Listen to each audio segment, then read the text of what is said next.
आं खि बेबायदि गोदाव सोराव जिरायलाबायनो आंहा मान सनमान गैया जों मोननैबो थांबा दिल्ली सरकारखौ जोंनो दाहोनो हागौमोन माथो होमबा बे भुला सोरै जाखो बिपिएफनि हाग्रामा बिथांनि भुल जादों ৰাজনীতিকত আমি সকলোৱে ভাই ভাই আৰু আমি ভাই ভাই হ'লে এনডিএ হৈ আমি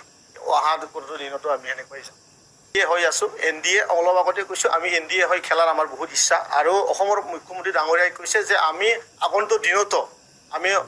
লোকসভাই হওক বা আমি বিধানসভাই হওক বা কাউন্সিল ইলেকশ্যনে হওক আমি একেলগে আমি বিৰোধীৰ লগত যুঁজ দিম বুলি তেখেতে আমাক কথা দিছে আৰু আমি সেনে মততে কাম কৰি আছোঁ ভাৰতত আৰু এটি এনডিএৰ নিয়ম বহুতে বহু ধৰণৰ কথা কয় কিন্তু আমি এনডিএ হৈ পেলাই ইয়াত আমি ইউপিপিএল আৰু বিজেপি বুলি কথা নাহে আমি এনডিএ হৈ খেলিছোঁ আৰু সকলোৱে জানে যে লোকসভা ইলেকশ্যনটো তাৰ যিটো ট্ৰেইন সেইটো অলপ বেলেগ ধৰণৰ যেনেকুৱা এইবাৰ বিপিএফে এই বিটিআৰ এই অঞ্চলত স্পেচিয়েলি কোকৰাঝাৰ এটা ডাষ্টবিনৰ দৰে চুৰুবৰ এটা ৰূপ লৈছে ডাষ্টবিন মানে আপোনালোকে গম পায় যে বিপিএফ বুলি সেই কোকৰাঝাৰ সমষ্টিত নায়েই কিন্তু কিছুমান মানুহে যোনে সাম্প্ৰদায়িক ভাল পায় যোনে জাতি লৈ পেলাই ৰাজনীতি কৰিবলৈ ভাল পায় তেখেতসকলে ভোট দিবলৈ জাগা পোৱা নাই গতিকে তেখেতসকলৰ যোনটো ডাষ্টবিন বিপিএফ যিহেতু আজিৰ দিনত ডাষ্টবিন সেই ডাষ্টবিনৰ ভোটকেইটা পৰিছে বেলেগ একো নাই ইয়াত বিটিচিত আৰু বিপিএফ আৰু নাই আপোনালোকক আজি আমি ক'ব পাৰোঁ যে অহা যোনটো বিটিচি ইলেকশ্যন এই বিটিচি ইলেকশ্যন তেখেতসকলে 40টা মাজত এটাও সমষ্টি নিজিকে বিপিএফৰ সকলো ভোটবিলাক ডাষ্টবিনৰ ভোট ডাষ্টবিন এই ডাষ্টবিনৰ অৰ্থটো আপোনালোকে ওলাই ল'ব ডাষ্টবিনৰ কোনে কোনে ভোট পেলাব পাৰে সেই কথাটো আমাৰ বিটিআৰ বাকী ৰাইজে জানে অতীততে বিপিএফক ভাল পাই পেলাই কোনো ভোট দিয়া নাই বিপিএফক ডাষ্টবিন বুলি हाग्रामाहा जथेस्थ' बिटिसिआव दोहौ दङ रायजो राजाया बिथांमोनाबो मोजां मोनो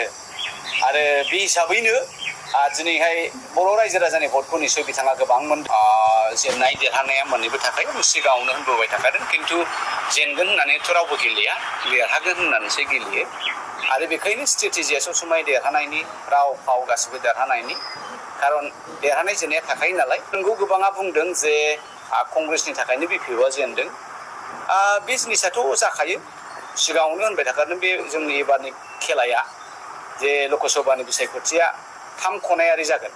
फारसेथिं थाबाय माबा इउपिपिएल थाबाय ओरै बिपिएफ आरो थाबाय जों कंग्रेस आखाइ पार्टी दा बावहाय बे मोनथामजों थानाया जाखागोन दा नर्मेलि आं मिटिं माथाङावबो होनबाय थादों जे बिपिएफनि भटार्सफ्रा कंग्रेसनि भटार्सखासोमोन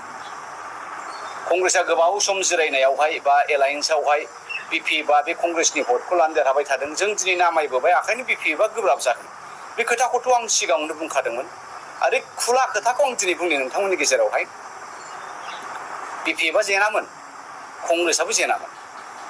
इलेक्शननि मास मोनथामसो सिगां आङो सासे हाग्रामानि बेगदारनाव लोगो लाहैदों जे सार जोंना हाइकामान्डनिफ्राय एपिसिसिनिफ्राय मोनसे बिथोन फैदों जे मोननैबो सिटखौहाय उदालगुरि दरं उदालगुरिखौ आरो क'क्राझारखौ रानलाय दिनै नोंसोरो ओरैहाय लायोबा जों हरै लानोसै आरो नोंथांमोना हरै लायोबा जों ओरै लानोसै बे मेसेजखौ आङो सासे भाइस प्रेसिडेन्ट हाग्रामानि सेनापतिनि दारैनो मेसेज होदों अब्ला बिथाङा बुंबाय थिग आसे गरजन आङो बे मेसेजखौ हाग्रामा सारजों रायज्लायसिगोन बिथाङा जुदि मानियोबा थिग आसे वेल एन्ड गुड थांबाय बारलांबाय गासैबो समाया बारलांबाय जेब्ला इलेक्शना खाथि आङो आंनि केन्डिडेटखौ होखाबाय स्क्रुटिनि गासिबो जाजोबखांबाय बिनि उनावसो माबा सेंग्रा फाथायबाय थाबाय जावलिया बावलिया जिरायदोनो आरो गरजना जिरायनांगौ जायो आं खि बेबायदि गोदाव सोराव जिरायलाबायनो आंहा मान सनमान गैया आं पार्टिखौ थगायगोन नामा आंथ' थगाया थाइसे थाइनैजोंथ' आंथ' बायजानाय नङा आरो बेबायदि हामखाया आरो जाय बाथ्राखौ बिसोर फोसावलाबायदों बेबो अननाय जादों दा बेखायनो जों जेननायनि खारनाबो बेनो बिपिएफ जेननायनि खारनाबो बेनो खारन भटार्सफ्रा कंग्रेसनि भटारनो बिपिएफनि भटार्स आरो बिपिएफनि भटारनो कंग्रेसनि भटार आरो जों जुदि रानलायनानै गेलेयोमोनब्ला जों उदालगुरियावबो देरहाबायमोन क'क्राझारावबो देरहाबायमोन जों मोननैबो थांबा दिल्ली सरकारखौ जोंनो दाहोनो हागौमोन माथो होमबा बे भुला सोरै जाखो बिपिएफनि हाग्रामा बिथांनि भुल जादों आं हाग्रामाखौ गाज्रि होनाखै खिन्थु टेकनिकेल प्रब्लेमावसो दिनै बिपिएफआबो जेननो गोनां जादों कंग्रेसआबो जेननो गोनां जादों गले गले होनबाय थाखादों जे कंग्रेसनि भटार्सफ्रा बिपिएफनि भटार जादों सिगाङाव कंग्रेसनि जोबमोन दा बेखायनो जोंनि भटआ कमन दा बेखायनो जों एलायन्सखौ लुबैदोंमोन सिट शेयारिंखौ लुबैदोंमोन एलायन्सथ' नङा बारा बुरजायावहाय इउपिपिएलआ देरहायाखै जुदि कंग्रेसआ खम मोनबावोमोनब्ला हयथ' बे भटआ हाग्रामानाव थांगौमोन दा बेखौ नायोब्ला एक्सुवेलि हाग्रामाहा जथेस्थ' बिटिसिआव दोहौ दङ खिन्थु बाथ्राया ओरै जाबाय नों इलेक्सनावथ' माखासे टेकनिकेलनि खोथा फैबायना